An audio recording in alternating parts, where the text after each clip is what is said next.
All right. Thank goodness I caught that. Zoom will not automatically record my calls now. It's all set for automatically record and it won't do it. So in the future, if you were on this thing and you don't see the little red light up at the top saying it's being recorded, scream at me. Okay, so And we're in. now it is, yes. Yep. So we're in here and we've got this light and it's doing this, right? It's just everywhere. It becomes real hard for us to control it. So a card here, not in front of, not here, but in front of the light, a card here to knock some of this light down, even if it maybe only came up to this high, would knock light down behind her here. Yes. And then another card here, high, maybe on a stand or something here, would knock light down over on this side and create a in-camera side-to-side vignette. And what that would do to the picture, final picture, oops.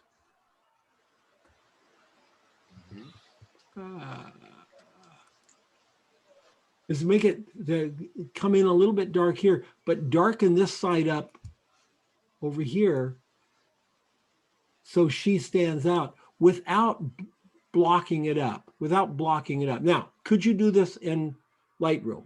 Yeah, probably. Yes, of course. Yeah, pull a little I can do that. slider over there. I like doing it in the camera. It's just me. Yeah, me too. Yeah, you know, it's funny. I know you like this. I know you like doing the camera too. And let me tell you my reason and then see if it works for you, okay? Mm-hmm. There's a lot of craft in what we do. Yes.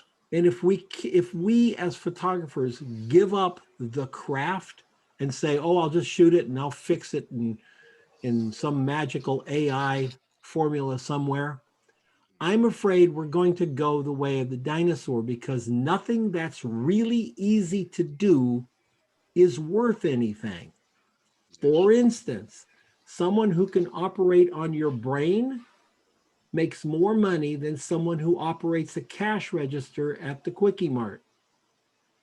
Mm-hmm. It's easy to run a cash register. It's not easy to operate on a brain.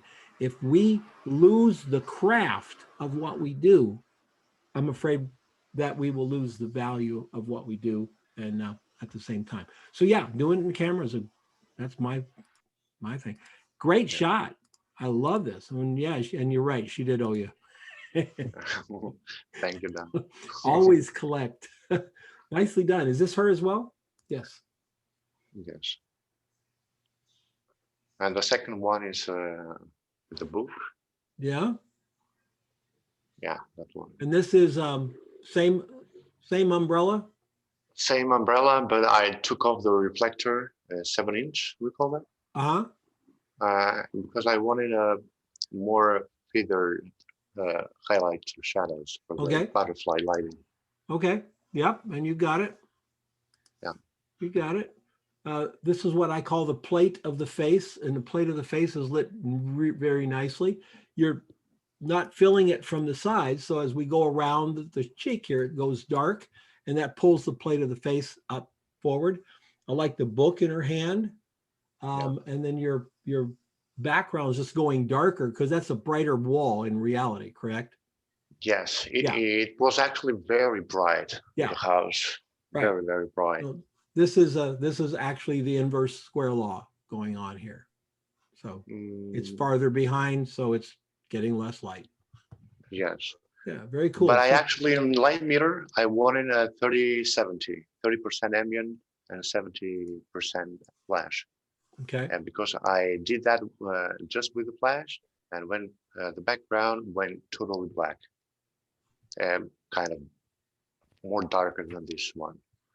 That's why I pushed that a little bit back, just to balance a bit the background with the woman here. Sure. Fix that. I knew that you actually noticed that. I knew that. Yeah. Yeah. The little the ball of the nose, the top part of the chin right here under all the beard here, the top part of the chin, she's got a little one going on there, but it's not bad. It's nice and attractive. But the ball of the nose, I always take that off. Yes. Just to Okay, I'll clean do that that. face up. Yeah, really well done, Giannis. Thank you. Thank you, Yes, Don. sir. Thank you very much. Yes, Thank sir. you. Nice portraits. Nice portraits. Kevin Creighton. Who the hell is Kevin Creighton? What kind of fucking name is Kevin Creighton? Got too many vowels, that's for certain. Huh? It's got too many vowels in the name, that's for certain. Yeah, Kevin Creighton. It sounds like a child's nursery. How you doing, buddy? I'm doing well. How about yourself? Good. Kevin was my photo assistant back when we were much younger. Of course, I'm still the same age. Kevin has gotten so much older. It's just I don't know how that happened. Nice shot, Kev. Thank you. I love the fact that you mix the motion in it. Now you're dragging the shutter. Now you're doing what's it called? Final curtain or last curtain sync, whatever it is. Yeah, curtain sync Okay. on this, yeah. So she is actually moving up with the thing rather than Right. She's doing like a bullfighter's, Olay. right. Back in the day, we couldn't do this, folks. We'd have to start here and go down because there was no rear curtain sync. You just, That was a very long time ago. Yeah. Yeah, this is really nice. I like your lighting, and I like the fact that your ambient is down enough that we can see where she is in this retail thing, but she pops really nicely. The only thing I would tell you to do, Kevin, is to take that little off and clean up these Yep. little highlights right there. Just soften them up. Looks really, really cool. And if you wanted to add a vignette, just a bit of a vignette back here, maybe down here, you got a little bit of it going down here. I wouldn't object to that, but it's one of those things where what I always say to the students is, it's a vignette that you can't see, you can just feel it. If we look Right. at it and we see a vignette, you've gone too far. And I've got like a 12% feathered black circle on that. okay. And Well, at 13%, it showed. really? Okay. Yep. Yeah, I can see it now that I drew the circle. I can actually see it right there. So Yep. yeah. All right, looks All right, good, that man. Thank you. What I really like that one too. what are you shooting these days? I'm doing everything wrong. I'm using a crop frame Nikon, a D7500 with a kit lens and speed lights. I have no idea why that picture turned out so well. All my equipment is wrong. I don't know if there's anything wrong with that gear. No, I'm in another photo group and people are going off on kit lens and how, oh, no self-respecting client would ever accept a photograph made with a kit lens. And I'm like, There is Oh, a if you- top National Geographic photographer, and I can't think of his name. He shoots on entry-level Nikons and kit lenses. well, I mean, back in the day, you told me of a fashion shooter that was using a Nikon AF Tele. Oh, absolutely. There's the people who say that are not people who are photographers. They're people who are thinking that they're photographers. They're thinking that somehow it has something to do with the lenses. I have an old, very expensive Nikon lens that doesn't come as close at all to the kit lens that you can get with a D700. Yep. The My favorite kit camera is lenses still are my Olympus, I think. amazing. They don't handle flare. I'll admit that because they don't have enough elements. They can't handle flare very well. And sometimes you get barrel distortion, but who cares? So this is where you're shooting in your little boutique here. Yep. All So right. I hid the camera there behind the rack of clothes. In the next shot, you'll see the picture. And then I actually used like a $10 Neewer remote to take the picture. So I wasn't in the shot. Oh, cool. That's a mirror back there. Yep. And somebody standing over to the side. Yeah, that's the client's store, help. find Molly. Well, she's here. I just put her on the couch. So the interesting thing about this series is this actually turned into a paying job where she wants me to come back and take pictures of her. Wait. You're actually saying that if you go out and do the act of photography, people will actually think you're a photographer? It's amazing. You know, I know we hear, you know, well, you know, think of the exposure you'll get. And while it is true that people have died of exposure, the fact of the matter is, you know, if you got to prove your worth, you got to prove that you're better than the person with the iPhone who says that they'll do it for free. Exactly. I tell all the Project 52 people, you need to do the job more than you need the lousy $200 that they would pay you. You need to be out shooting all the time. One of my photographer students was very against shooting for free, and I don't have a problem with that. But I convinced her, there was a little magazine in her town, just a little magazine, regional magazine. I convinced her, shoot the jobs for free. Shoot them, they don't pay. So it's not like you're taking a job from someone else. You're doing a free job that somebody else would have done a free job for. They have no money to do this. And their photographer is not as good as you are. So she finally did it. She did 4 shoots. She does 4 shoots a month for them. Total time, probably 3 to 4 hours of her month spent on the magazine. And more than half of the people, probably more like 70% of the people that she shot for have called her back for jobs, paying jobs. See, Well, they got to identify you and put you in context as the photographer. When you show up from the magazine or you show up and you do work like this establishes credibility. The reason that I don't know if you remember this, the reason how I ended up working for you is because I was in Ken Akers' class, rest in peace, at Mesa Community College. And he was part of that photo group that you were in with Michael Norton and Rodney and all that one rep. And you guys shot the Special Olympics one year for free. Yeah. And I was able to get, Ken dragged a bunch of us over there to help shoot it. And I got introduced to you and Rodney, and the next thing you know, I'm a full-time assistant. Yep. You gotta be out there. Oh, it just kills me. This is a great shot. She's got to love that. Yeah. And I see, now that I look at it, I see the forehead and the nose and the cheek, and the clone stamp tool is easy little fix. Easy little fix. Yeah. I really do like the way you got a little side light catching her hair there. Good job, Kevin. Thanks. A question on this: the photographers that we research, do we talk about them now or later?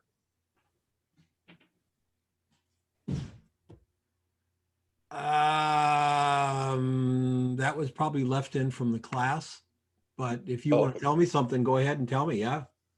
Okay. Well, yeah, it was on assignment 1. On the lighting essentials page. Okay. Not on the Facebook group. Right. So it said, what did I ask you to do? I have forgotten that assignment. Chase down a photographer whose work you like. Oh, okay. Yeah. Who? Yeah. Somebody again from back in the day, Kevin Cruff. Oh yeah. Is he still shooting? He's still shooting. He's up in Seattle. Yeah. That's right. Yeah. Shoots a lot of wineries. He shoots a lot of wineries and the wine industry, right? Yep, but he's also got a really nice, clean, dynamic style. One big light a lot of the time, and then with some nice fill lights.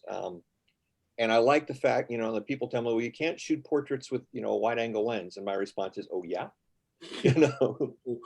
Yeah, there's a little shooter in the UK.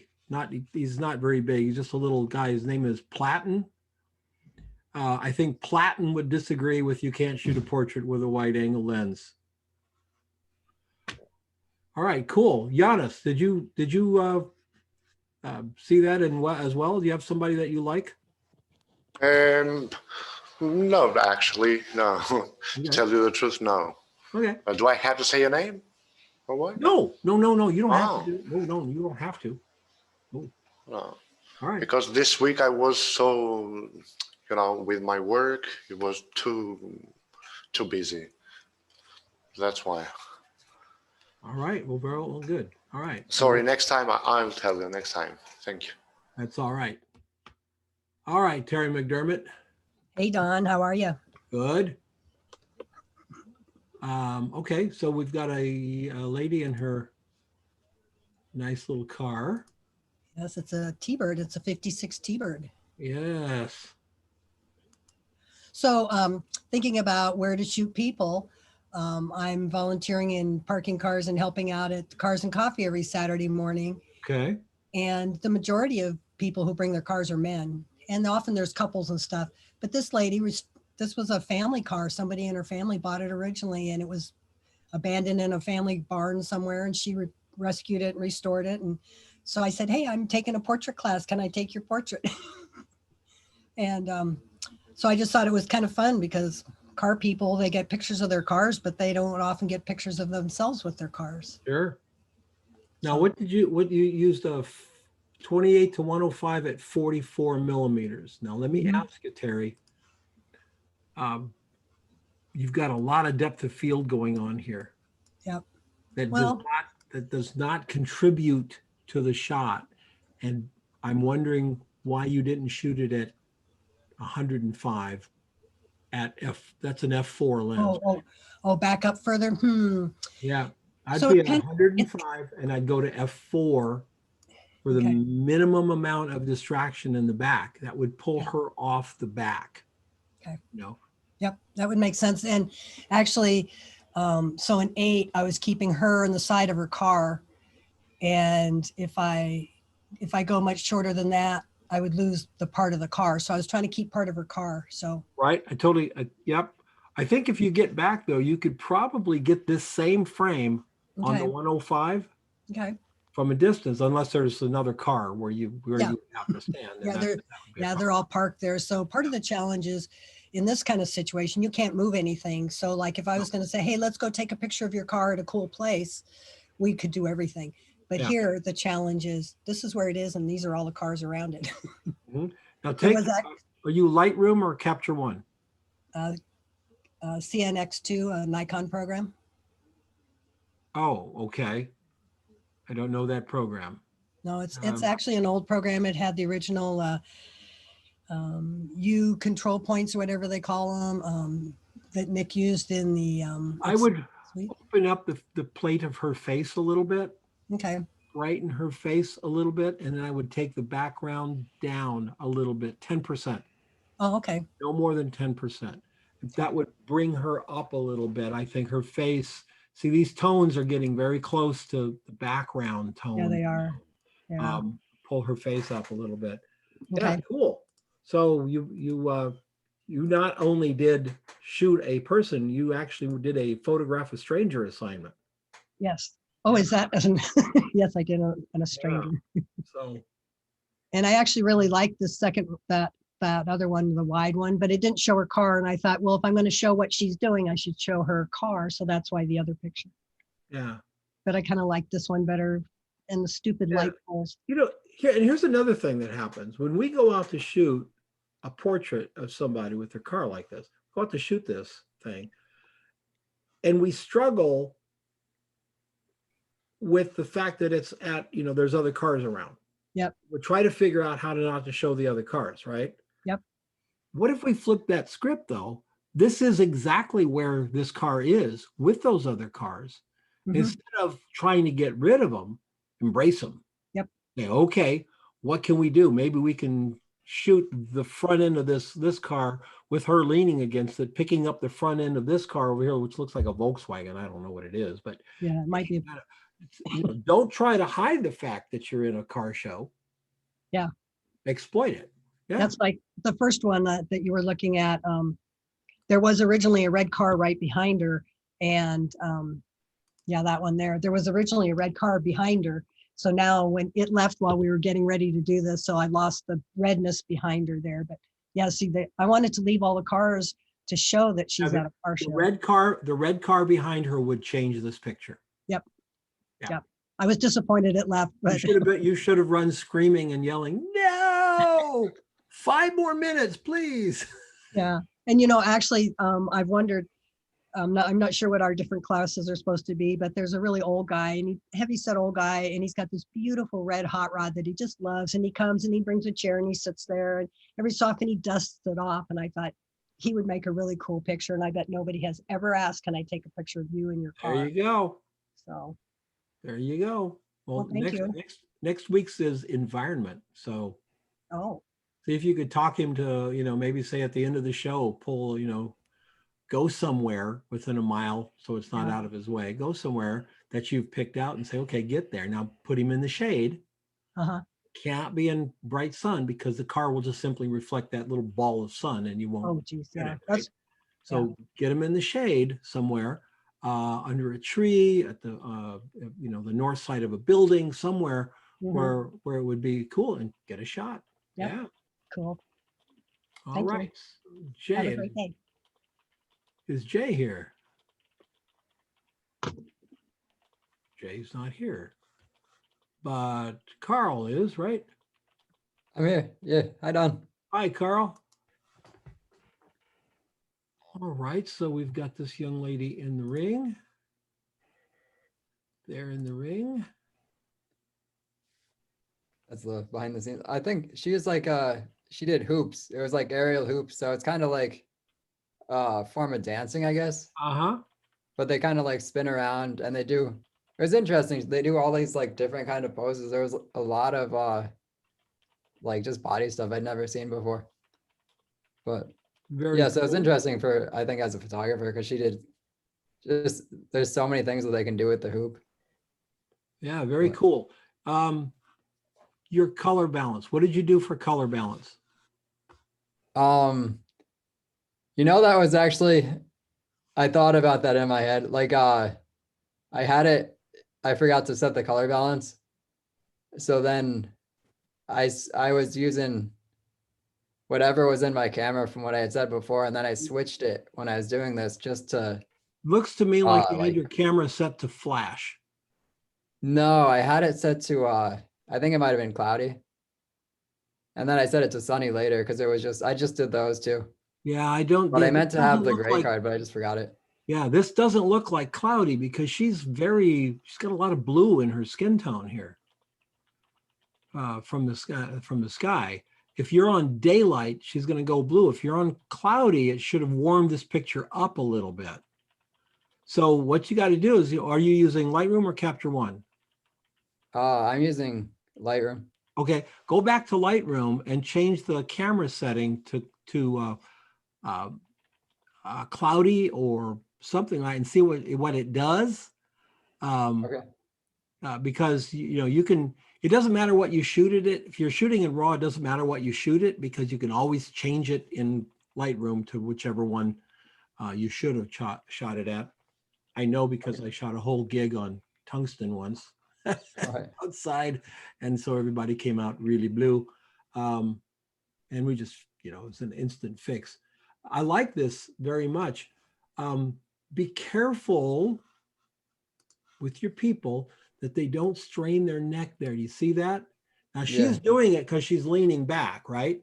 What Yeah. would be preferable, Carl, is to get the head up, the body going this way, then it comes down. That zigzagging is Okay. cool, you know, but once we get to her neck, then it just falls over. We need to bring the neck up just a little bit so we get a little bit of zigzag in it. Okay. So little serpentine to it. All right. Yeah, I like this shot. Yeah, that's it. This is a nice portrait. This is wild. Now you know, it takes a while to see her, right? Yeah, this was like more of an action shot where she was just going. It takes Like, a while to see her, but I think it would be easier to see her if this was your shot. Okay. Because when you think about it, we just don't need this. Yeah. Nothing about it. Then when this is her shot, this that can stay bright, darken this a little bit, this over here, you know, really let this picture really come up, you know, a lot of Yeah. pop, and pull her right off the background. Okay. Yeah. Yeah, you can see the white balance is different between these two photos. That's what I was like. I like it if it's more consistent, but I had switched it like in between this like sequence.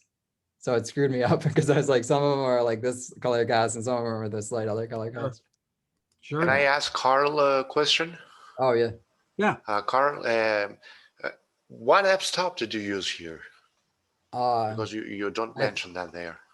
yeah, I think I was using, but for this whole sequence, I was using between like 2.8 and about f4.5. Uh-huh. On what lens, Carl? I was using a 50mm 1.4. Yeah.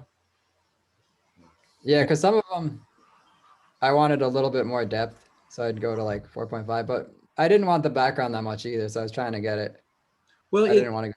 it looks, much. it's absolutely looks like a 50mm lens.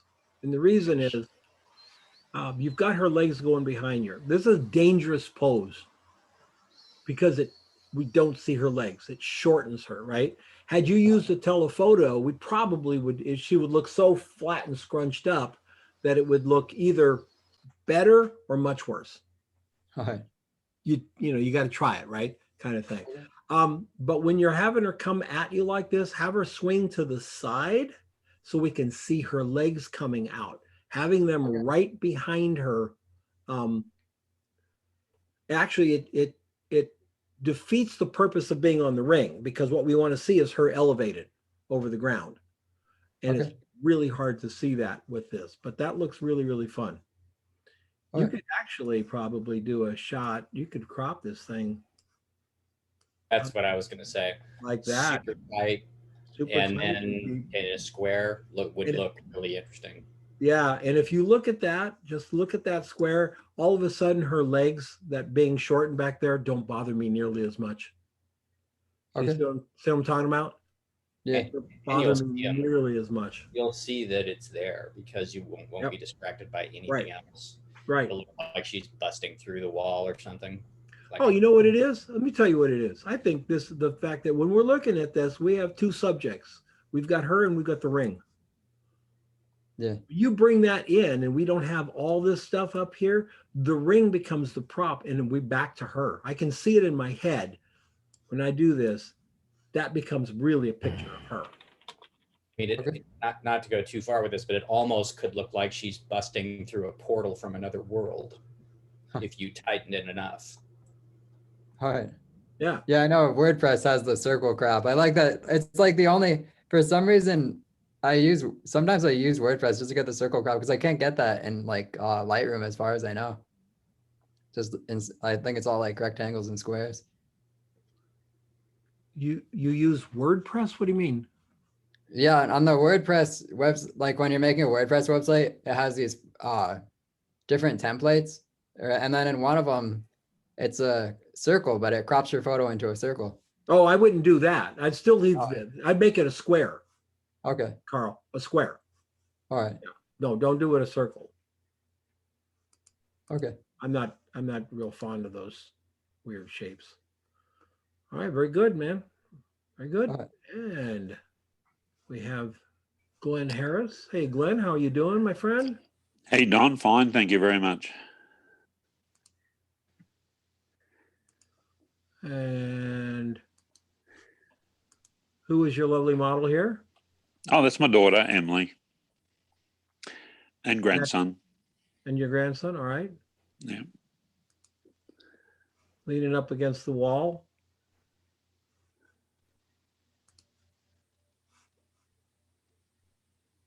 All right, you lit this, am I right?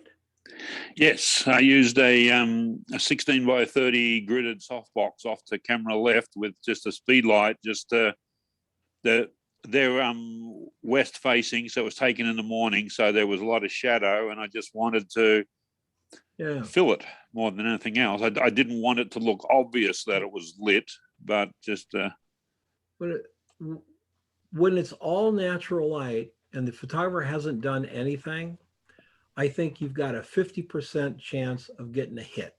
Okay. When you bring in a little bit of something, you got 100% chance of getting hit with the lighting. Sometimes natural light in the shade can be too soft for the subject that you're shooting. Back in the day, that didn't bother me with film because I would just develop the film a minute longer or use a number 4 paper instead of a number 3 paper. In digital, we got to compensate for that. And sometimes, I really think that bringing in a little strobe like this is a great thing. Doesn't mean that you can't shoot an entire body of work in natural light. We've, seen it done. Peter Lindbergh, is all kinds of incredible photographers who do natural light, everything. But I think this little pop of light really makes a difference here. Yeah, the light stand was probably about 8 feet away to her. You can see that one there when she's looking straight at the light source. Right. So it was about 8 foot away from her. Right. And then you have another light, or is that the sun? What's over here? I'm getting a shadow from her hair. I'm getting a shadow on the side here. There was a huge tree. What's giving us the light though? Back there. Actually, no, I only had one light. It could be there was a concrete. She's standing on a concrete porch. Maybe that's a bit of there. I don't know that. Well, that would. Yeah, could be. Or is there a building over there? There is the house next door, about 15 feet away, is white. There you go. Yeah. Now you mention it, I didn't realize. There you go. Yeah, she's definitely getting. I mean, there's definitely light coming from a direction because we're getting that shadow here. We're getting it. Yeah. Against that, just where the top of your arrow is there. Yeah. Yeah, right there. But there's also light coming from here because we're getting it on her knuckles and her arm and her face all through here. So yeah, look, that looks really good, man. Thank you. Looks really good. One of my favorite places to shoot, folks, is finding a 2-story, because I live in Phoenix, I need 2 stories, 2-story wall that even in the summertime casts about a 6 in this. Here we get about a 6.5, 7 foot shadow. If I put my model in the shadow here, and there's across the street 2 white houses or buildings or apartment complex, it doesn't matter. Over here, I can shoot here all day long because I've got light bouncing from here that's brighter than the shadow. How do you find out if you have light overpowering the shadow? In other words, that you have directional light. Who knows? Anyone ever seen any of my creative lives? I'm on sale for $9. Anyway, I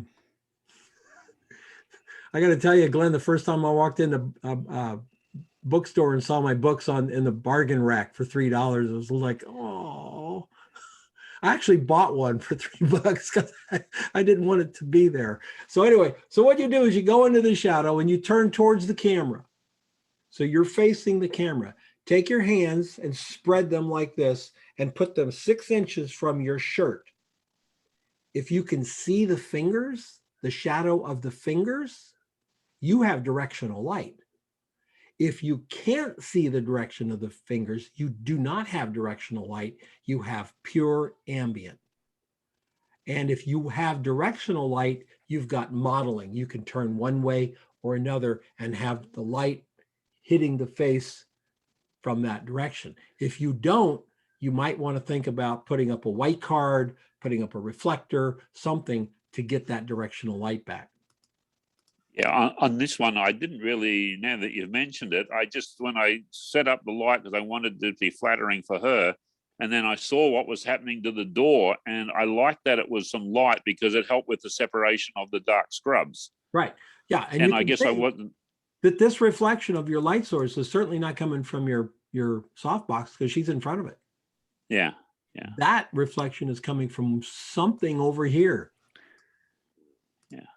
Yeah, it was one of those things where, I like the effect, just didn't think about why I was getting it, but It was working. So absolutely.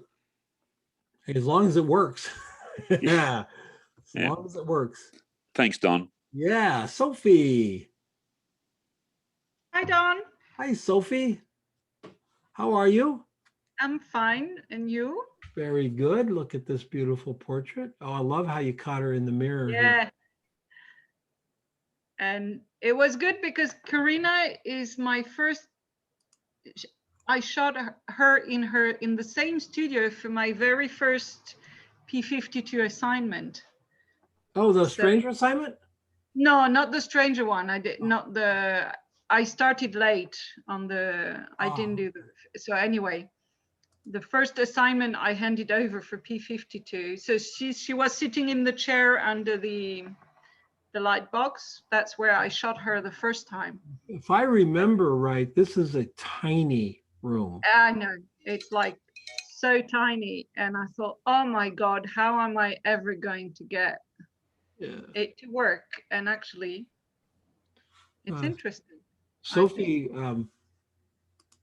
was a glutton for punishment and went around and photographed a bunch of artists in their environment. And some of those artists made this tiny room look enormous. I mean, she sent me pictures of her, like it looked like she was shooting in a closet. I was. Yeah. It wasn't just looking. The actual places are like closets. Yeah. Yeah. Very cool. All right, so let's look at your behind. This is a great shot. I love it. I like, did you choose the colors? No, it was. Putting her in these pinks against that blue is absolutely the right thing to do, right? And I love the yellow bit on the corner as well, on the side. Yep. No, when I called her and I said, I'm coming this afternoon. Sorry. And she said, great, I'm wearing my nice dress. There you go. Yeah, great. The color, against that, all this blue back here sets that up. And then she just pops, even though your lighting pops her nicely, she just pops color-wise from it. And she's got a warm tone to her skin tone. So tan or it does, because your whites are white. The whites look pretty clean to me. I reduced a bit the warmth, what do you call it, the kelvins. I moved them down because I normally shoot at 5,500. That's my setting, but I know that afterwards in camera, in Lightroom, I got them down to not to space a little bit. Okay, And a couple of little things. yes. Hands. Her hand looks terrible. Okay. Keep the fingers together if you can. If she's looks like she's twisting something. She's holding, it's that machine to make the silver flat. Yeah. I don't And she's holding it like you would really hold it to keep it flat. And what she has to do is hold it a little more nicely, I guess. Yeah. If your people are going to screw up your shot, they're going to screw it up with their hands or their feet. Okay. Okay. I wish also, Carla, that you hadn't cut her there. Okay. Rule of thumb, if you show the knee, show the feet. Okay. Doesn't mean that this is a bad shot. We've all seen great shots done that way.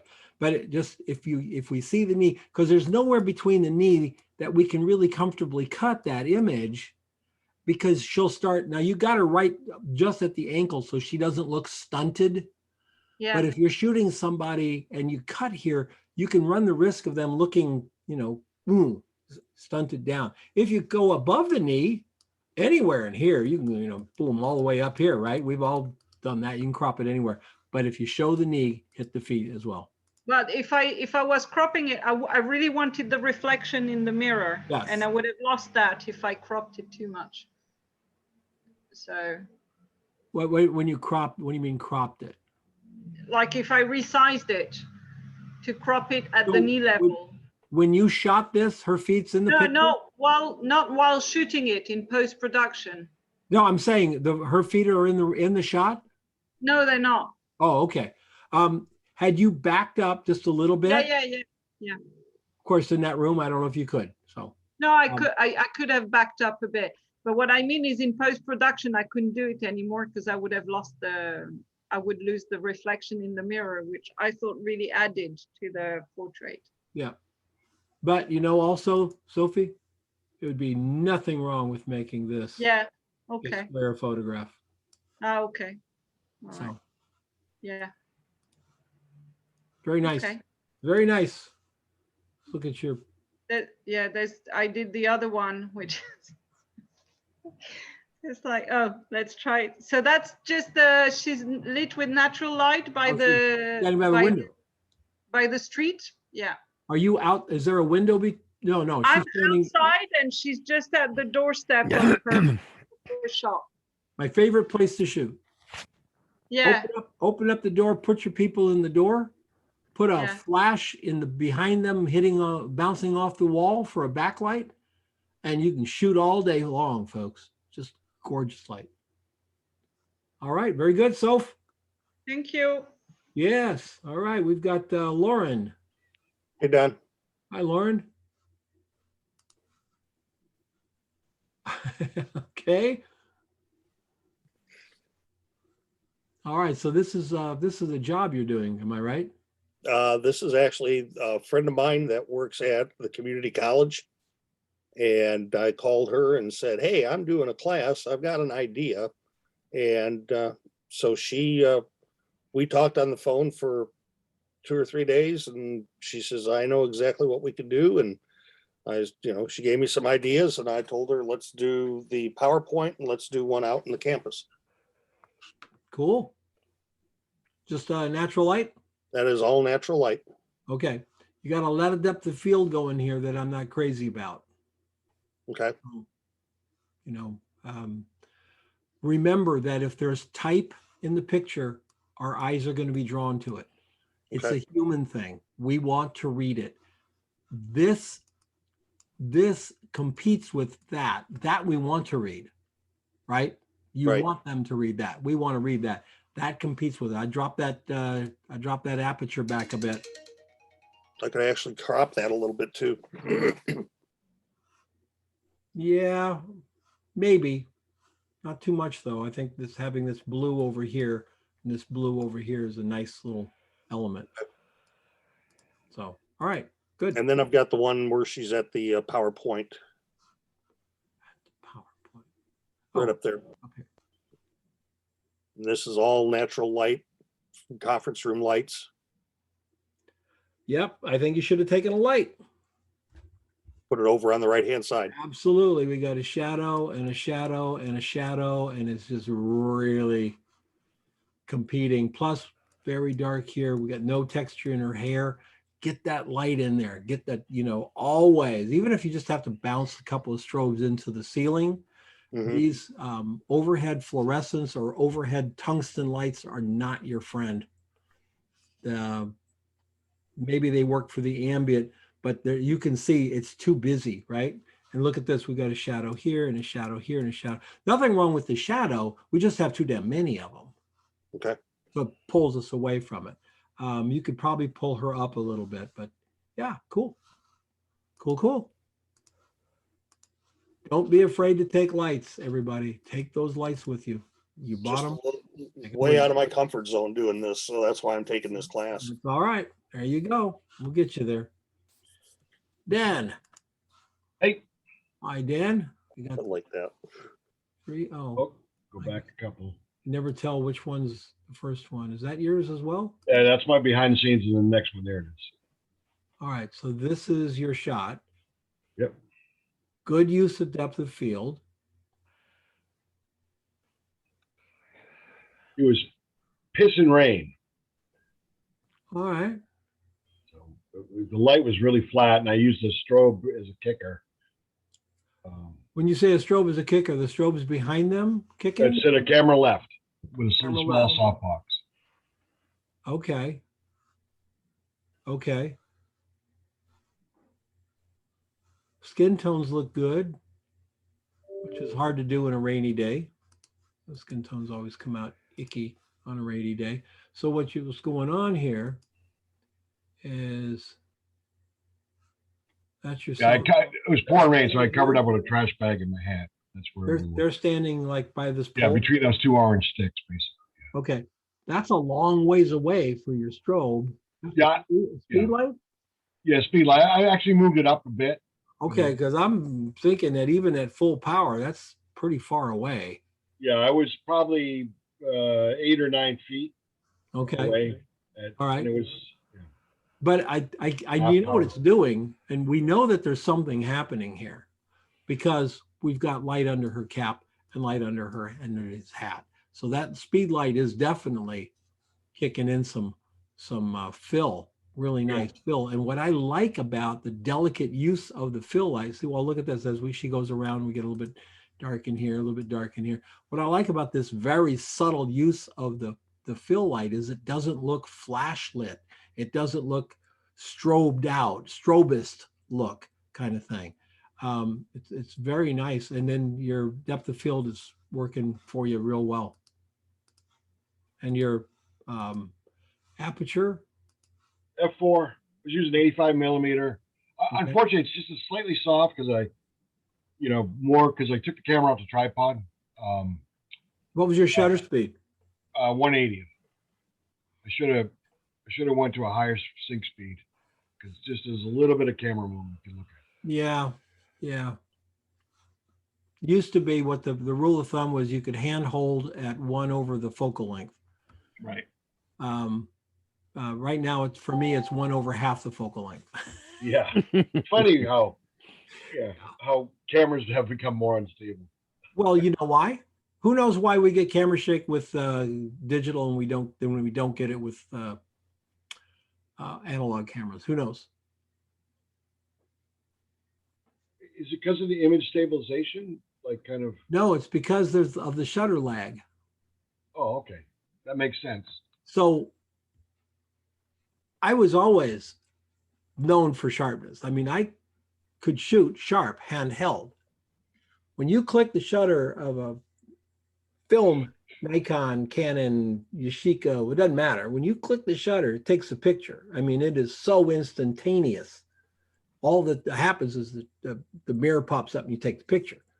So with a digital camera, it's locking in, but when you take the picture, still has to do with the computations and make the shot. And we all remember the early iPhones, you'd click the button and it would you could count to 3 before it took the picture. Right. Well, high-end digital cameras, 5D Mark IVs, all that, still have to compute. It's fast, and to our sensibilities, it's faster than we can. It's instantaneous, but it's not. When I'm shooting ice skaters, because my kids would skate, there's a I don't know, it's a triple Lutz or some weird thing where they skate backwards and their legs up in the air, and then they hit the ice with that leg that's in the air and stop their forward momentum with their feet, and that throws them in the air and they spin, right? And they come out. With my Nikon, they would plant their foot, go up in the air, and I would click it. And there'd be just enough lag that if they were facing that way when I pushed the shutter button, they were facing that way when the image happened, because they're moving so fast, right? And that's when they're in the air. With digital, I have to shoot the picture the moment they plant the skate to get them facing that way. Now, It's taking microsecond. Microseconds, right? So what happens is my habit of shooting is I shoot and I move. I don't shoot and hold, I shoot and I move. And so what I noticed that my pictures on a tripod were sharper consistently than hand holding. That made me analyze what I do, and I move when I shoot. When I'm hand holding, I move. I'm just like I'm on the go with it. It's just moving this little ever so slightly. I don't do that now. You have to take the shot and hold still, even though it seems like, well, you're holding still for such a short, brief time, it really can't make a difference. Oh yeah, it can. On a 200 millimeter lens, oh yeah, it can. Yeah, on a 28, maybe not so much. All right, and then this one is also yours. Yep, and that was just kind of all the dialogue about shooting a stranger. I was meeting friends for dinner. I said, "Can I photograph you?" Just because this woman was so colorful and so unusual. And that was the same light on a stick, camera left, about maybe a little bit above her. Yeah, you don't go out dressed like this if you don't want people to look at you. No, but it was good because I Yeah. got the picture. It turns out she owns a frame shop, starting up a business in town, and we struck off a friendship, and here we go. We're off to the races. One introduction. So it was fun, and it was on a business side of things. It was kind of a pragmatic experience. Yeah. Any of you guys who are pros or working the business, if you want to get work, get out from behind the computer and get out into the real world and meet people. It's a numbers game.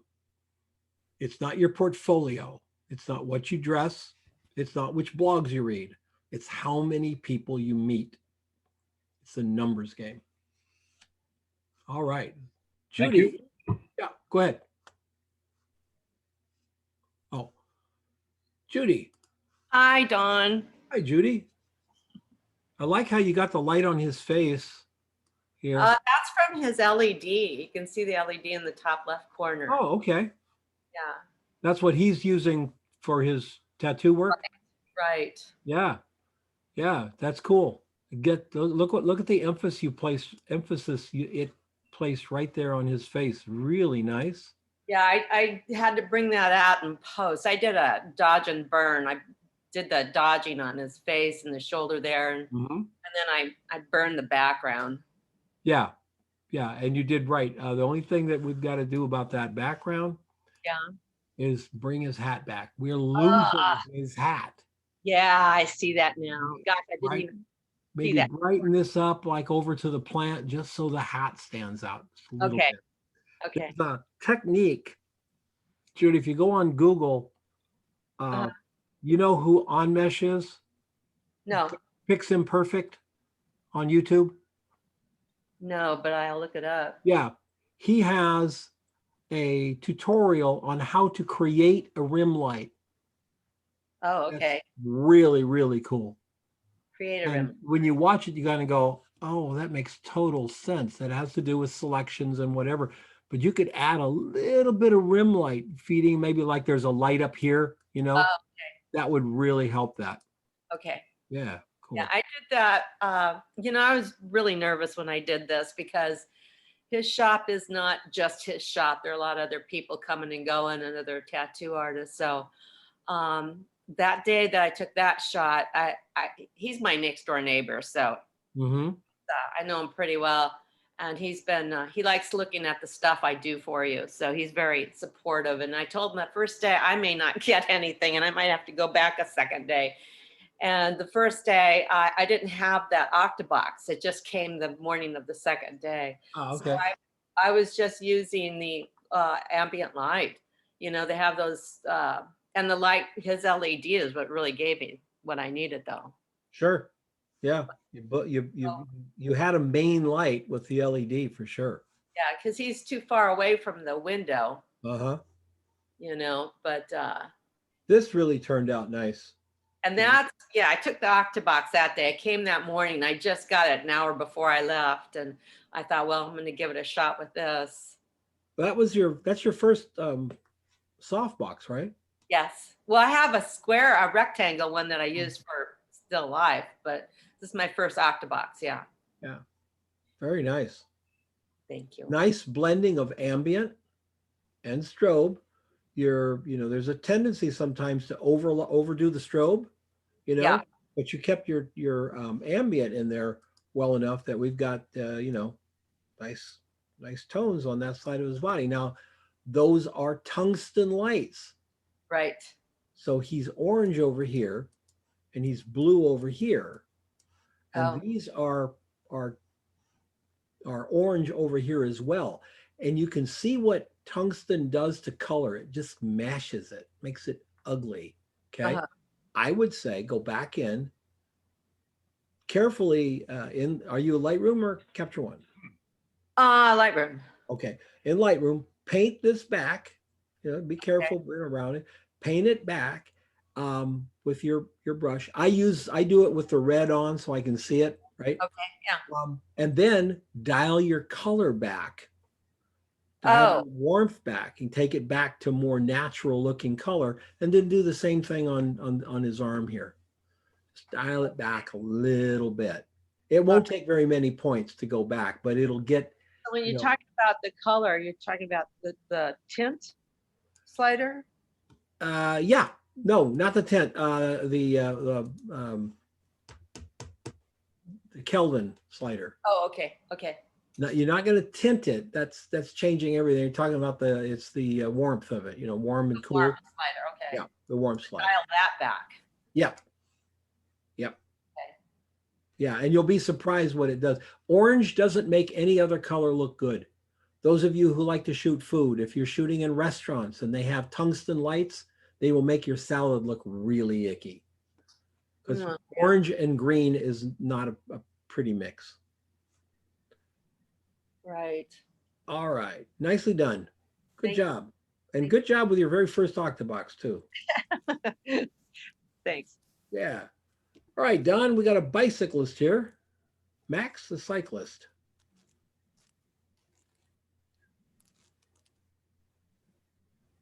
Is Don here? Don. Oh, left. Okay, well, I really like the shot. I like the glint in the eyes here. I like the fact that we've got this circle, we've got his head, and then we've got another circle over here. So we've got three, and notice the circle is more of an oblong, an oblong, and an oblong. That looks really good. Octobox in the place, but I think this is really clever. I really do. I like it. Good job, Don. Good job. Yeah, nicely done. I could really see this being in a magazine, you know. Tells a story, gives us some context for the image. And Lawrence. Hello. Hello, Lawrence. This is some really interesting and nice light here, Lawrence. We got, he's standing here like this, and we've got some nice light on his face, and yet the rest of him would say to me that he shouldn't have light on his face. So what is over there that's lighting his face up? Well, there is two houses which are white, and they're not too far away, and I boosted it a bit in post. Yeah. When you look at this picture, you cannot help but go to his face. You've got context around him as well. You've got the bushes and the things and the flowers and the shears, which is really cool. So that gives him a purpose to be there. And he's working, but you cannot help but go to his face. For one thing, we've got this line that leans right up to his face. We've got that line that leads right up to his face. That leads to his face. And even the angles of those things, everything leads us up to there. And the fact that it gets brighter up there, and it really, really works. Having his, you know, our heads, our brains are conditioned to look for faces. It's, you know, it's baked in, so to speak. And so when we see his face, and then you put the profile of his face, which is lit, against almost what could arguably be said the darkest area of the picture, right? Our eyes will always seek out the brightest area next to the darkest area. It will always seek that out.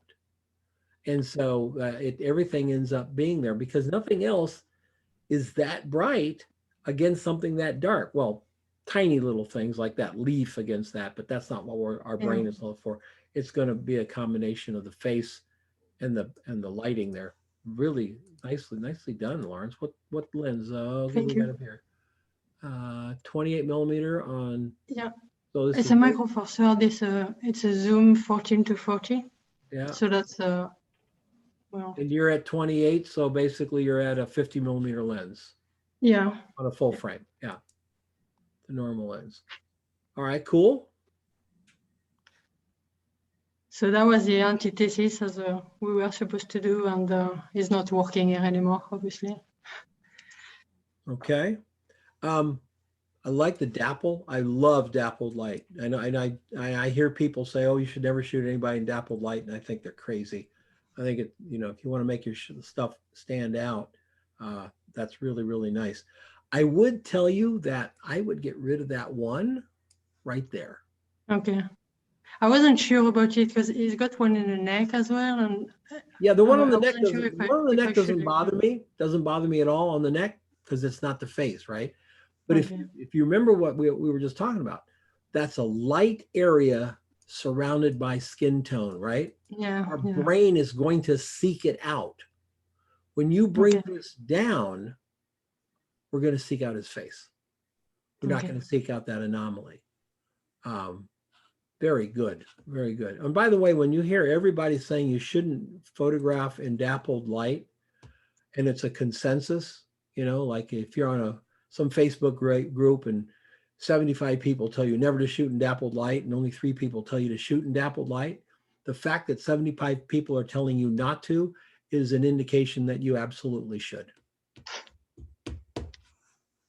Well, I like it. I thought it was nice because it got the contrast of the light on a darker area of the shed in the back, and yep. I thought it. When you get him all touched up here, bring his face up a little bit more.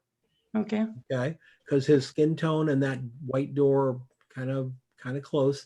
He looks good over here against that dark, but we want to get him up just a little bit brighter here than the door over there. And everything else looks pretty good. Nicely done. Thank you. Yeah, Thank cool you. shot, cool shot, cool shot. The hell is going on here? Where's Philippe? Hi, Don. Hey, how are you? Good, yourself? Good. Thanks for the class. Yeah. Hey, I love the dark tones. Thank you. Yeah, Now, I metered for the sky F10, and then I metered the shadow F5.6. So I said, all right, let's do it. Well, the dark shot, what some people would call underexposed shot, right? Yep. It fits the pose. After I'm done. What's so important? Fits the pose. I'm in school. You don't. It just gives you all the drama of it. If this was what we would call normally exposed, it would not have this drama. So you're not only bringing in the pose, the action element here, you're enhancing that drama with the tools of the trade: exposure, depth of field, sharpness, shadow, light. All of it comes together to make a very unique image. This would be a hell of a shot in a magazine or something like that. Very nicely done, sir. Thanks, Don. Now, is this you? Yes, it is. Yeah, I saw the assignment, I think on Tuesday. So I said, well, yeah, I have a full-time job, so I don't necessarily have time for. This was Philippe. This was Philippe noticing the assignment on Tuesday and realizing it was on Saturday, and he had missed 3 days. This is him expressing his displeasure at the Facebook announcement. Nicely done, Philippe. Thank you. Great portrait, man. You got to show that to people.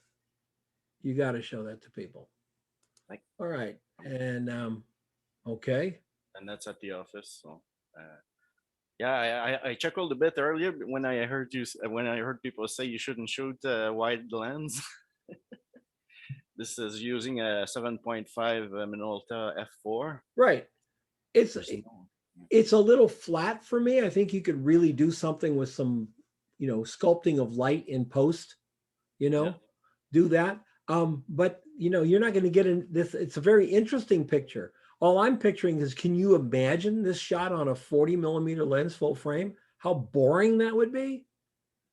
My God, at least you're adding interest from the tool. You're adding that barrel distortion from the tool. Yeah. Yeah, that's cool. The elbow dead center also was interesting. I found. This is the camera angle for the shouting picture. Yeah. Yeah. Well done, Philip. One of the things that you do that in your work that I've noticed is that you use the tools of photography, exposure, light, color, etc. You use them as a compositional presentation element. I think a lot of people miss the ability to do that because they're striving for what we call perfect exposure. And perfect exposure isn't necessarily the most emotional exposure. Nicely done, sir. Really well. Thank you. Yeah, yeah. And we've got Carla. Hi, Don. Hi, Carla.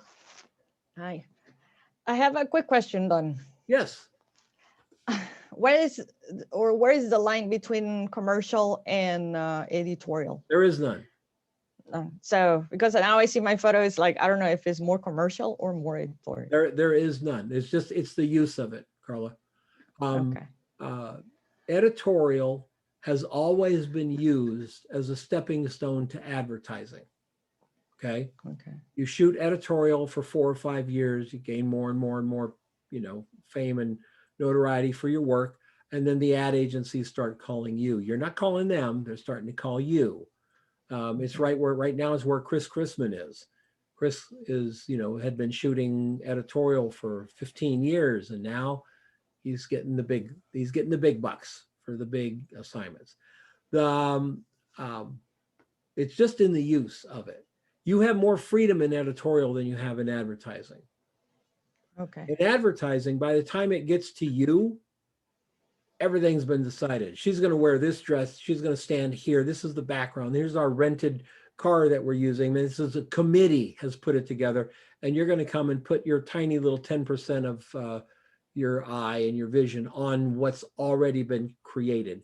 If 15 shooters came in and shot the same assignment, it's going to look the same. There's just be little nuances of different. In editorial, it's the exact opposite. It's, hey, go to Dolce World and get a cool shot of the chef, which can be scary. When there's like, you kind of go, well, what is it you want? And they go, oh, I don't know. Now you're terrified because they do know. They just don't want to tell you because they don't think they can. So he's standing under a little light, right?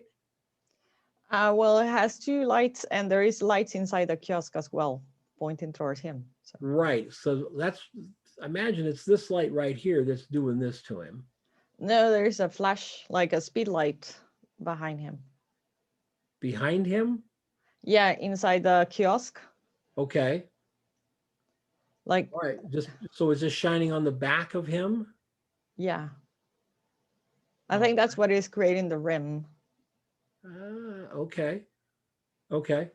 Well, it sure looks like it's that one and that one, so it looks natural. That's what we would call cinematic natural light, or what's it called? Justified light? Justified? I think it's, who knows video? Is it justified light? I think it is. If there's a light source in the picture, you've got to justify it. Okay. That's the thing. Yeah, so that's nicely done there.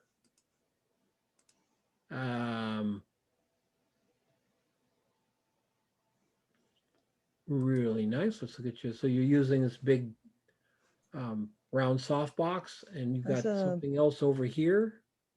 Yeah, you see the flash inside the kiosk. There is 2, yeah. One on each corner. It's a speed light there, and then there is one that is behind. Yeah. You can see it on side of him there. All right. Yeah. All right. And so who is this, a client of yours? Kind of. I have the studio in the same mall. Oh, okay. So it was easier to find someone to pose. Oh, very good. And your lens? 24-105. But where this looks like 24 to me. I think I put it in the description. I think it's 40 mil. 160. Yeah, 40 millimeter. Okay. Yeah. And this one's at 70 5 millimeter. All right, cool. Good jobs. Good job. Damn good job. Thank you. Yeah. Hey, Donna. Yes. I think it's called motivated light, is it? Motivated light. Thank you. Thank you. Preston, sir. Preston? You are muted. Preston. Yep. Do you have a picture here? Yep. The guy in the red and the black and white one. It's David. Oh, it's David. Hey. Preston's my son. All right, got it. All right. All right, let's check him out. All right. All right, so we've got highlight in the kitchen, which makes sense. So are you bouncing something off the ceiling here, David, or what are you doing? Nope, that's 100% natural. I've got a big window coming in from the right, so I have daylight. I have a big 8-foot fluorescent light above him. And then another one that's over to the left, but that's the lighting in the house. So how did you blend daylight and fluorescent to get sort of normal skin tones here? Lightroom. Okay. It's the I color balanced for just above the eyebrows, center of the forehead. And that's where I set the color balance for. Okay. Then you just let Lightroom take care of it? Yep. Okay. And that's not the one that I thought I did. The one that I thought I uploaded actually has the cards down on the bottom. Like you've got the cards in his hands, but the solitary deck is in front on the one that I thought I uploaded. I would be very careful about that tangent right there. Either get his head up into this or get it below, but having his head come right up and meet that. Now it's not a textbook tangent, but it's too close for comfort for me. Mm-hmm. Okay. That's fine. He looks like he just the other guy just outbid him. That's my dad. And we just told him that he had to go to Lethbridge, and he absolutely hates leaving town. All right, this is nice. And this is the reason it's black and white is because you can see the tungsten light, you can see the halogen light. Overhead is fluorescent, and then I've got 2 windows for daylight. Yeah, you're just, that's a black and white shot right there. Yeah, because you know trying to you can fix for 1, but you can't fix for 3. Yeah, you can't fix for 3. Yeah, cool. I like this shot, David. Yeah, thank you. Yeah, very nice. Very, very nice. All right, next up is Paul Campbell. Paul, are you here? Okay. This is Paul. So we got Paul here and Paul on the monitor. Nicely done, Paul. Paul's a really good shooter down in Australia.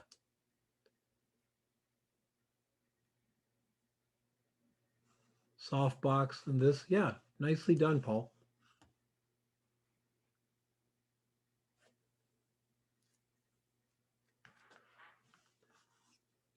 Does anybody see? I think it's a good shot, but I see one thing that for my brain just sees these things that I think would have been a slightly better is to put his head between the 2 people instead of having that space there. Just over a little bit. I don't think what he's done here kills the shot by any stretch of the imagination. I still think it's a good shot, but I just want to nudge him. You know, I feel because it's like a self-portrait. That's why. Yeah. I just feel like I'm. If I had the camera up to my eye, I'd go just a little bit more to the right. You know. All right, Arnold. Oh, I can't believe Arnold's not here. He's always here. Nice shot, Arnold. Editorial 256 power. Oops, we'll get back to Ashley. So he's just Don, one quick question for you. Yes. First of all, thanks for doing this. I apparently missed the email or post about sending you pictures, so I'm just here watching other people's work. Is there? No, it's on Facebook. It's on Facebook. Okay, got it. Yeah. All right. Right here, you go to you're on the group, right? Go to media. Got it. Albums, and you put them up in the album. Editorial Portrait Class Assignment 1. Okay, got it. Put it in here. Awesome. Thank you. Sorry about that. Not a problem. Do you have your picture ready to go? Go and put it in and let me know. I'll refresh the page. We just want one photo. Is that right? Yeah, 1 or 2. Okay. I'll pop one in about 2 minutes. Okay. Arnold is not here. That's a shame. Arnold's always here. I like this this effect, Arnold, with the one light. I like it a lot. I think it's very editorial looking, very fun. And then we've got this one here. This one by Arnold? Oh, this one. All right. That doesn't make sense to me. Oh, that's this shot. All right. Also, very clean. Very nice. Very clean. Where is Asha's shot? Asha? Hey, Don. Hi, where's your picture? It's after that. It's where? It's after Arnold's. Down below. I'm not seeing it. You guys seeing it on the screen? Refresh the page, it'll show up. I thought I just did. It's fine. It's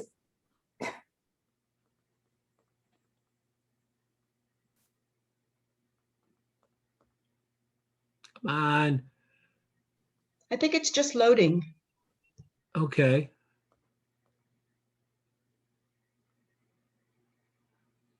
All right, there we go. Yeah. All right, Asha.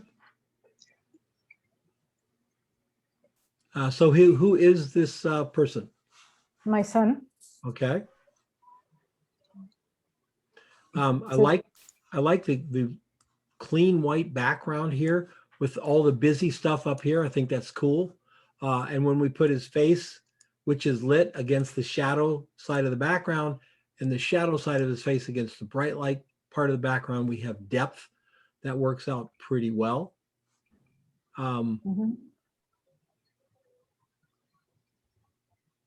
Okay. Now you've basically cut the picture in half. He's this half and the stuff is this half, which means the stuff over here, you've chosen to include it. That's right. But now we've got to see it. You know, I personally, I would have straightened up all the books and everything because we're going to see it.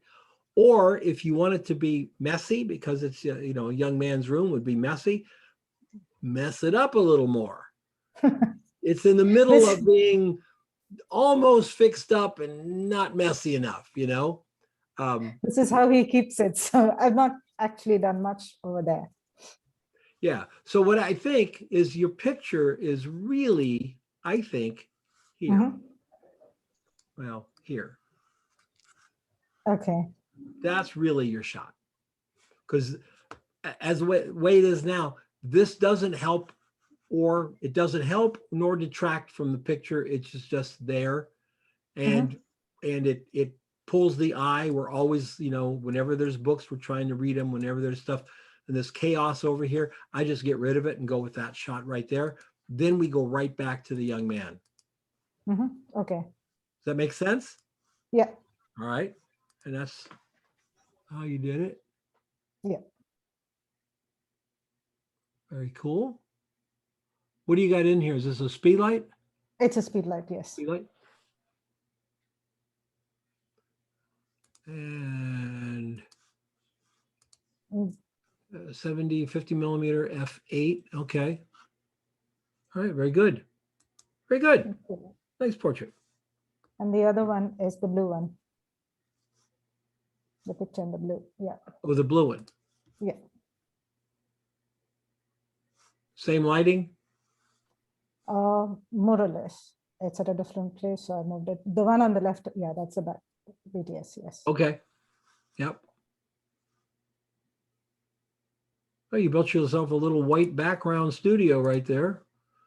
You're far enough from the background that it's starting to go Yeah. gray. That's nice. Yeah, I like this. I like your angle here, by the way.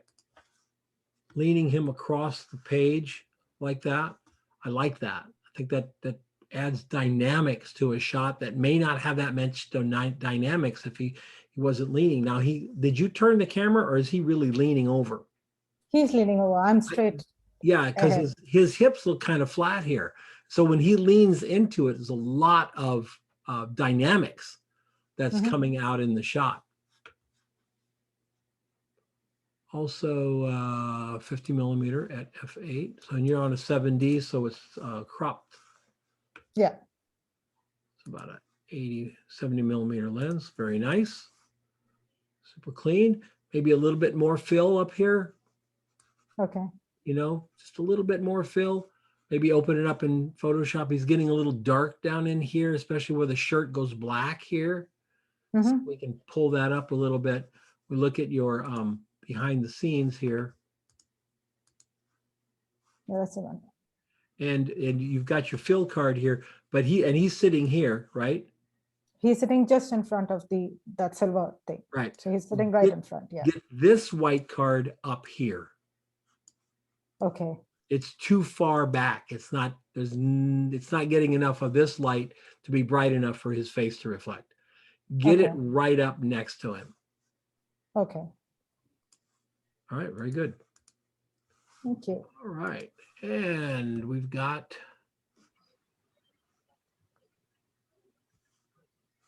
Carmen. Yes. It's the one above is the first one.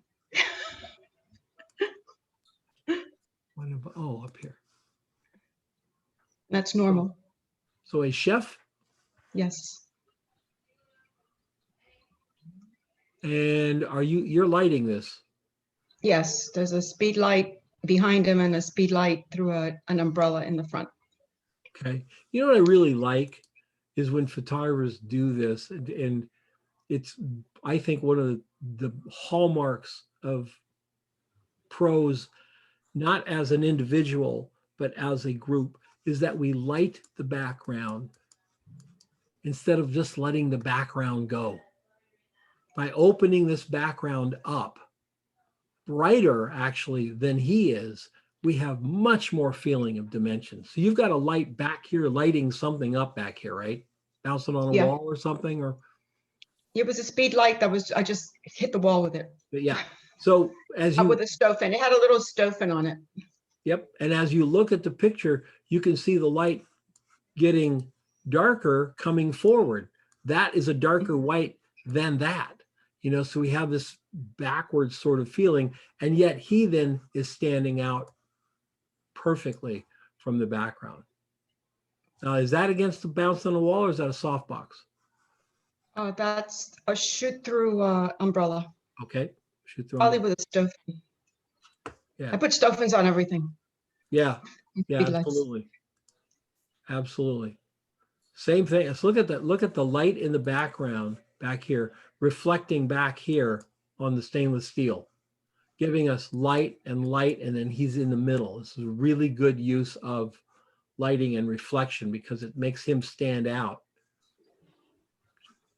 I guess at this point he was basically saying, no, Carmen, that's the last shot. Pretty much. Don't make me carve you up. Well, this was like he had given me time right before the lunch service. Like right before the lunch, you know, he was like prepping, and it was like there was madness in the kitchen. And yeah. Yeah. What's he doing? Stabbing himself? No, I liked his expression, but you couldn't see that he was like pointing the knife out because I got the side of the blade. Right. So that's why I put the other one in, because you could see the blade more. But I really liked his expression. It would have been perfect if the blade you could see the blade, you know. Yep. Stupid blades reflecting up here. Yeah. Nicely done, Carmen. And again, great with the backlight. Great with the backlight. It just makes all the difference. Really does. Oh, I clicked it again. Dang it, I keep doing that. Media. Albums.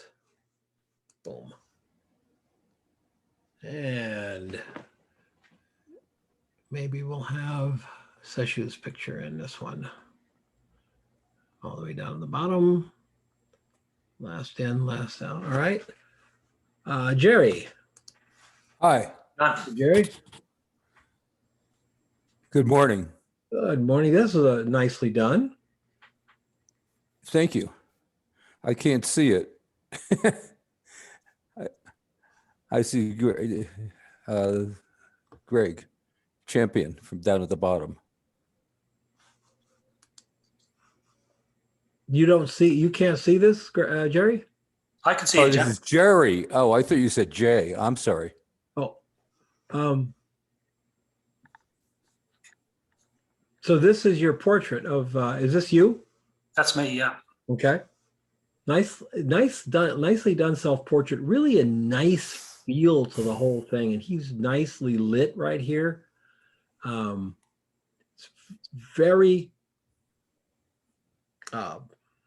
It's very well done. And let me ask you about something. But first I want to share with everybody the first thing I see when I look at this, I go, this is very well done, professional portrait. Jerry, are you a pro?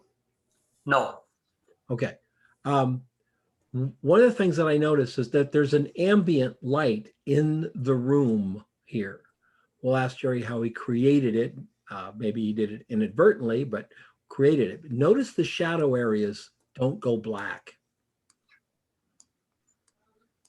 Notice that the darks don't go black. There's an ambient that's being controlled that to keep those shadows and those blacks up in the range so that when the picture is taken, we have texture everywhere without using the dreaded HDR tool to bring it back up, because there's, you know, HDR looks like HDR to me. Well, I won't say that. There's some very subtle HDR that can work very well, but this is all done in lighting. Am I right, Jerry, or did you actually use HDR on this? No, you're correct. Yeah. I've got an octobox on the left, pointing slightly downwards. And then I obviously have the spotlight then, which is just giving that edge, the slight rim light. And then to the right-hand side, I've got a strip box that's actually turned horizontal near the floor, pointing back in that direction. Okay. Now, it's a wide box like that. Yeah, something like that, yeah. When you did that, you opened up all of this. Now, did you make notations of exposure, like how bright this one was compared to this one, compared to that one type thing? Actually, Don, if you can see what's in my hand, it's a Sekonic meter that I literally just bought 2 weeks ago. And this is one of the first times I've used it. So I was trying to actually get a difference, and it's more or less a full stop difference between the main light and that fill light. There you go. You can go. Are you guys familiar with the photographer Dan Winters? Jerry, do you know Dan Winters? I do actually. I've just been looking at some of his stuff. Yeah, it's super. What Dan will do is he'll bring in a big 4-foot by 6-foot softbox, and he'll have his subject sitting here, and he'll set the softbox to be f4. Okay. Then he brings in his main light, which is like f5.6 or even f8. He shoots at f8. So the question is, well, why has it got this big softbox at f4? It's because at f4, he's controlled his shadow control. So the shadows can't be any deeper than f4. It's his ambient. He's created the ambient light to work with his other lights. Does it make a big difference? To most people's eyes, no, but to a discerning photographer, yes. Providing that big ambient main that's really there to provide a base level for all of your other exposures. In other words, whatever's being lit by this thing here is going to be within the f4 range. That's only 2 stops away from f8 or 1 stop away from 5.6. So you're 1 stop away here with this light, what I would call the ambient light. So it's lighting up this thing very nicely. It's lighting up his shoes. It's lighting up the shadows under here. It's doing a great job. It still looks like a shadow. We still have the feeling of shadow because he is lit brighter, but they didn't go black. If you had taken that light away, can you all visualize what would have happened? This light's going to come in here. He's going to get the little rim light. And by the time we get down here to the lenses on this stuff, there's nothing there. It's going to be black. Or so indistinguishable that we don't have a shot. Nicely done, Jerry. Nicely done. Very nicely done. Seshu, did you get your pictures loaded? Sure did. All right, let's refresh the page.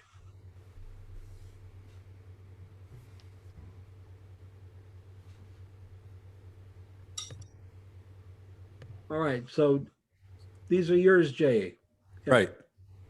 Well, one's an extra one. I got one by accident, but it's a duplicate. But yeah, those are mine. Yeah, these are really fun. Thank you.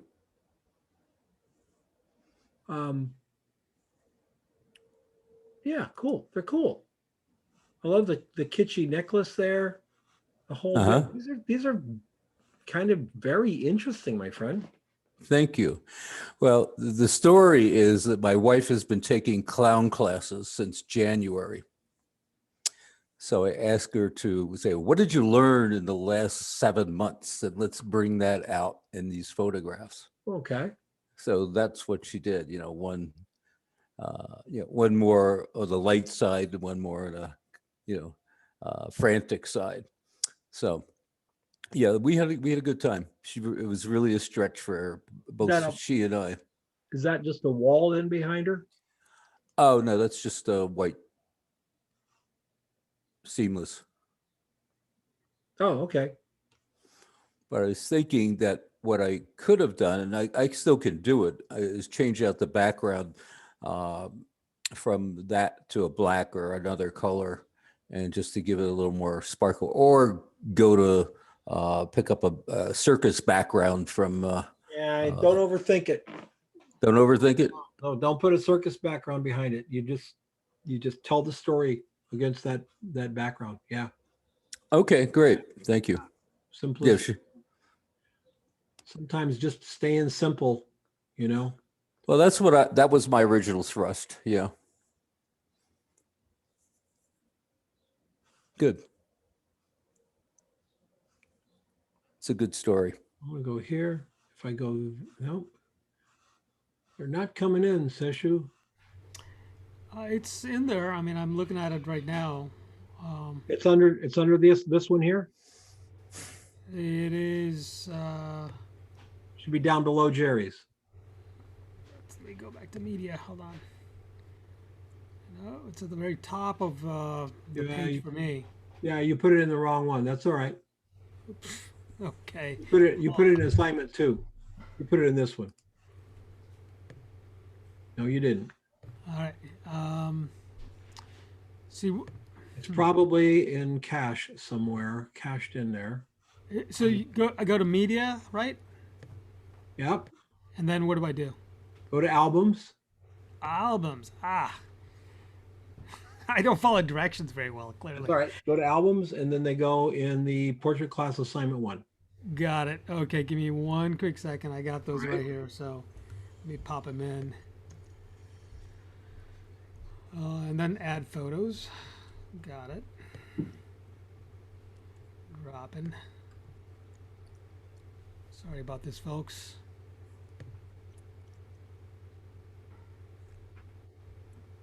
Okay. All right. It has been added, yes. All right, let's go there. It didn't look like I refreshed the page, so I'm going to do that. Refresh the page. There we go.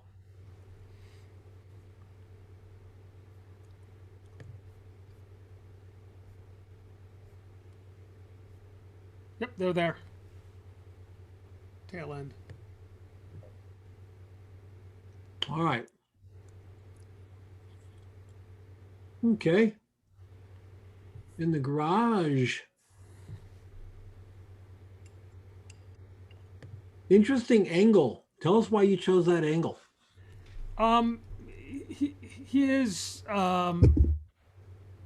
first of all, he's a next door neighbor. Loves his motorcycles. Always tinkering with his motorcycles, and I figured it would be nice to just photograph him in his environment.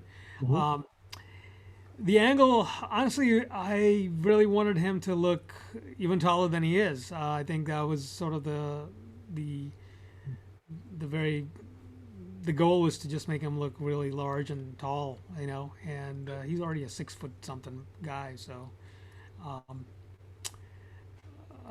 and space was a bit of an issue as well, so I was really backed up with a wide angle lens. Well, as I've said, Sesho, you'll never find a photographer on the planet who says my studio is too big. Yeah, right. Never come out of anyone's mouth. No set is big enough. I like it. I have a question though. Yep. I feel his head would be better there. Okay. Than with the grate behind it. Because the grate is so bright that it's almost, you know, it competes. And over here, but at the same time, if it was over here, I wonder if the grate would compete even worse. So what I'm going to suggest is burn the grate down. Okay. Yeah. Just burn the grate down a little bit. Don't take it out, you know, just take it down a stop. Okay. Yeah. Yeah, cool. And your lighting is this garage open lighting here? It is. The garage is open, but I added a Godox light from the left, and a small mini Godox is hitting the background as well. Over here. That's right. Yeah, that's what I love. I love it when photographers remember the background. When I go to do a shoot, I like the background first. Yep. I want to know what my environment's going to look like, because I can put, you know, lighting the person is generally fairly easy, right? Probably going to be along the lines of a big soft light and a kicker. Probably start there and move around. But the background, good God, we don't know what we're going to do with the background yet. So getting this little bit of light over here really balances the picture, where the main light is really heavy from the left. Having it over here balances it.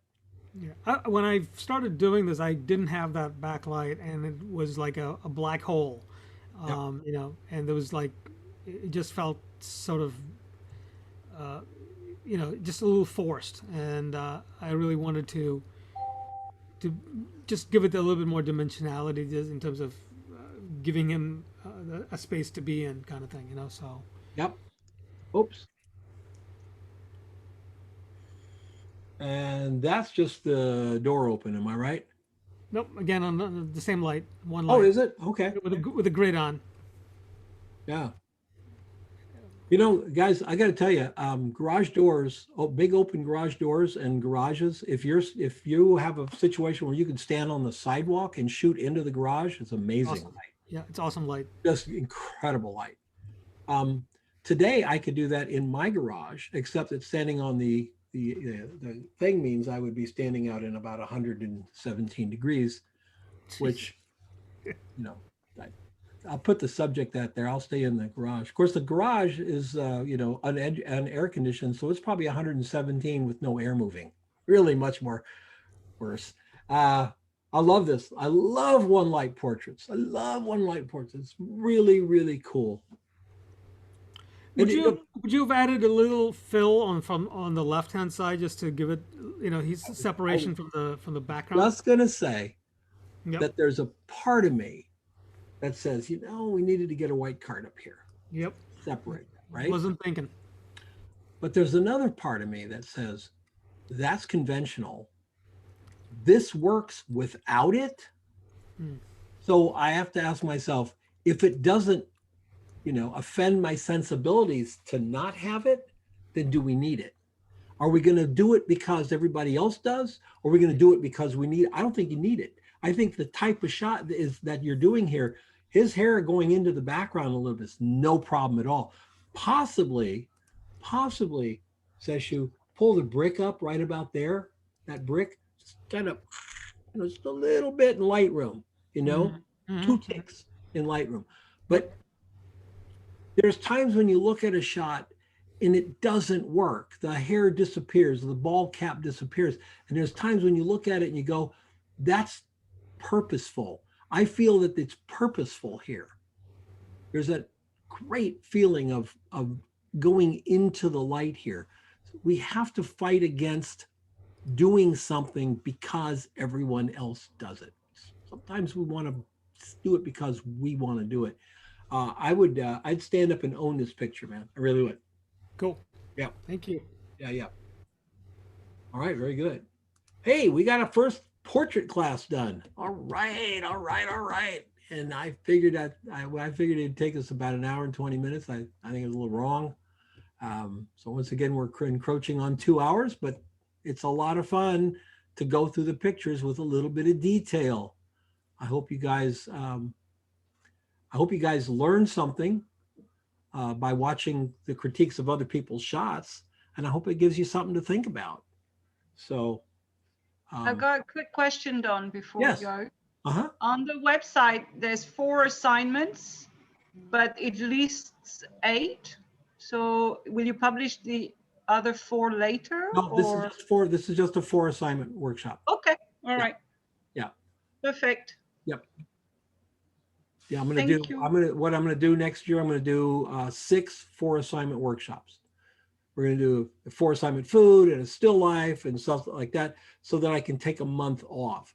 I have committed to writing a book every 4 to 6 weeks for the next 2 years.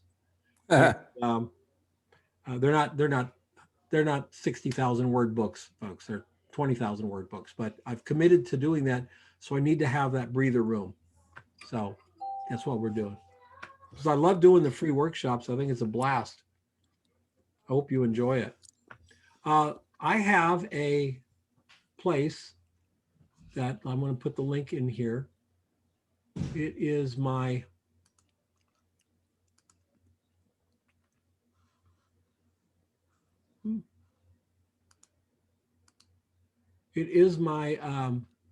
Mighty Networks webpage.